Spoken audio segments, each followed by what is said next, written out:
സുശക്തമായ പ്രക്രിയ. ഡോക്ടർ ജോ വിറ്റാലെ. സാഹചര്യങ്ങളിൽ ഉടക്കി നിൽക്കുന്നതുപോലെ, തടവിലാക്കപ്പെട്ട പോലെ, അല്ലെങ്കിൽ കുടുങ്ങിപ്പോയതുപോലെ പലർക്കും തോന്നാറുണ്ട്. ഇപ്പോൾ നിങ്ങളുടെ സാഹചര്യം എന്തായിരുന്നാലും ശരി, അതൊരു തൽക്കാല യാഥാർത്ഥ്യം മാത്രമാണ്. രഹസ്യം പ്രയോഗിക്കാൻ തുടങ്ങുന്നതോടെ തൽക്കാല യാഥാർത്ഥ്യം മാറാൻ തുടങ്ങും. നിങ്ങളുടെ തൽക്കാല യാഥാർത്ഥ്യം അല്ലെങ്കിൽ ഇപ്പോഴത്തെ ജീവിതം എന്നത് നിങ്ങളുടെ മനസ്സിലുണ്ടായിരുന്ന ചിന്തകളുടെ അനന്തരഫലമാണ്. നിങ്ങൾ സ്വന്തം വികാരങ്ങളെയും ചിന്തകളെയും മാറ്റുമ്പോൾ ആ യാഥാർത്ഥ്യങ്ങളെല്ലാം പൂർണ്ണമായി മാറും. മനുഷ്യന് സ്വയം മാറാൻ കഴിയും, സ്വന്തം വിധിയുടെ യജമാനനാകാൻ കഴിയും എന്ന് ശരിയായ ചിന്തയുടെ ശക്തിയെ ഉണർവോടെ വീക്ഷിക്കുന്ന എല്ലാവർക്കും ബോധ്യമുണ്ടാകും. Christian D Larson, 1866 1954. Lisa Nichols. നിങ്ങളുടെ സാഹചര്യങ്ങളെ മാറ്റണമെങ്കിൽ ആദ്യം നിങ്ങളുടെ ചിന്തകൾ മാറണം. ഒരു ബില്ല് വന്നിട്ടുണ്ടാകും എന്ന് വിചാരിച്ചുകൊണ്ട് നിങ്ങൾ തപാൽ എടുത്തു നോക്കുമ്പോഴൊക്കെ നമുക്ക് ഊഹിക്കാം അതുണ്ടാകും. ബില്ല് വരുമോ എന്ന് ഭയപ്പെട്ടുകൊണ്ടാണ് നിങ്ങൾ പുറത്തിറങ്ങുന്നത്. മഹത്തായ കാര്യങ്ങളൊന്നും നിങ്ങൾ പ്രതീക്ഷിക്കുന്നില്ല. നിങ്ങൾ കടബാധ്യതയെക്കുറിച്ച് ചിന്തിക്കുന്നു, കടബാധ്യത പ്രതീക്ഷിക്കുന്നു, അപ്പോൾ കടബാധ്യത വന്നു ചേരുന്നു. ഓരോ ദിവസവും ആ ചിന്ത നിങ്ങൾ ആവർത്തിച്ച് ഉറപ്പിക്കുന്നു. കടബാധ്യത ഉണ്ടാവുമോ? കടബാധ്യത ഇതാ വന്നിരിക്കുന്നു. ആവർത്തിച്ച് അതേ ചോദ്യം, അതേ ഉത്തരം. എന്തുകൊണ്ടാണത്? നിങ്ങൾ കടബാധ്യതയെ പ്രതീക്ഷിക്കുന്നു, അതിനാൽ അത് നിങ്ങളെ തേടി വരുന്നു. ആകർഷണ നിയമം എപ്പോഴും നിങ്ങളുടെ ചിന്തകളെ അനുസരണയോടെ നടപ്പാക്കും. നിങ്ങൾക്ക് സ്വയം ഒരു ഉപകാരം ചെയ്തുകൂടെ? ബില്ലിനു പകരം ഒരു ചെക്ക് കിട്ടുന്നതായി പ്രതീക്ഷിച്ചുകൂടെ? പ്രതീക്ഷ എന്നത് കരുത്തേറിയ ഒരു ആകർഷണ ശക്തിയാണ്. അത് കാര്യങ്ങളെ നിങ്ങളിലേക്ക് ആകർഷിക്കുന്നു.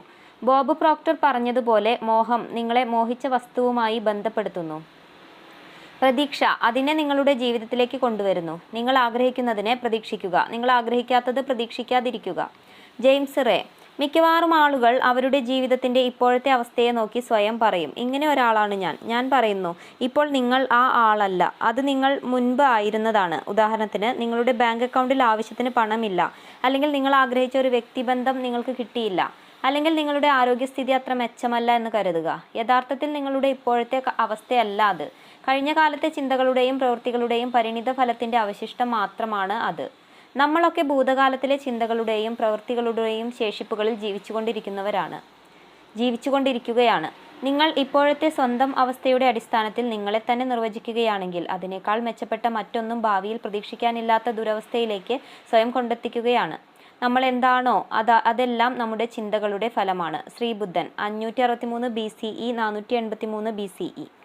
മഹാനായ ഒരു അധ്യാപകനായ Neville Goddard the pruning shears of vision എന്ന ശീർഷകത്തിൽ ചെയ്ത ഒരു പ്രഭാഷണത്തിൽ സൂചിപ്പിച്ച ഒരു പ്രക്രിയയെപ്പറ്റി പറയാൻ ഞാൻ ആഗ്രഹിക്കുന്നു. ആ പ്രക്രിയ എൻ്റെ ജീവിതത്തിൽ അഗാധമായ സ്വാധീനം ചെലുത്തിയിട്ടുണ്ട്. നെവിൽ നിർദ്ദേശിക്കുന്നത് ഓരോ രാത്രിയും ഉറങ്ങുന്നതിന് മുൻപ് ആ ദിവസത്തെ സംഭവങ്ങളെല്ലാം ഒന്ന് മനസ്സിൽ സങ്കല്പിക്കുക. അന്നത്തെ എന്തെങ്കിലും ഒരു സംഭവമോ ഒരു നിമിഷമോ നിങ്ങൾ ആഗ്രഹിക്കാത്ത വിധത്തിലായിരുന്നുവെങ്കിൽ അതിനെ നിങ്ങൾക്ക് സന്തോഷകരമായ വിധത്തിലേക്ക് മാറ്റി മനസ്സിൽ ഒരിക്കൽ കൂടി അവതരിപ്പിച്ചു നോക്കൂ. കൃത്യമായും നിങ്ങൾ ആഗ്രഹിക്കുന്ന വിധത്തിൽ ആ സംഭവത്തെ മനസ്സിൽ പുനഃസൃഷ്ടിക്കുന്നതിലൂടെ നിങ്ങൾ ആ ദിവസത്തെ സുഖകരമല്ലാത്ത തരംഗങ്ങളെ തുടച്ചു കളഞ്ഞ് നാളെയുടെ പുതിയ തരംഗങ്ങൾ പ്രസരിപ്പിക്കുന്നു. നിങ്ങൾ ബോധപൂർവം ഭാവിയുടെ പുതിയ ചിത്രം സൃഷ്ടിച്ചിരിക്കുന്നു. ചിത്രങ്ങൾ മാറ്റി വരയ്ക്കാൻ സമയം കഴിഞ്ഞു പോയിട്ടില്ല.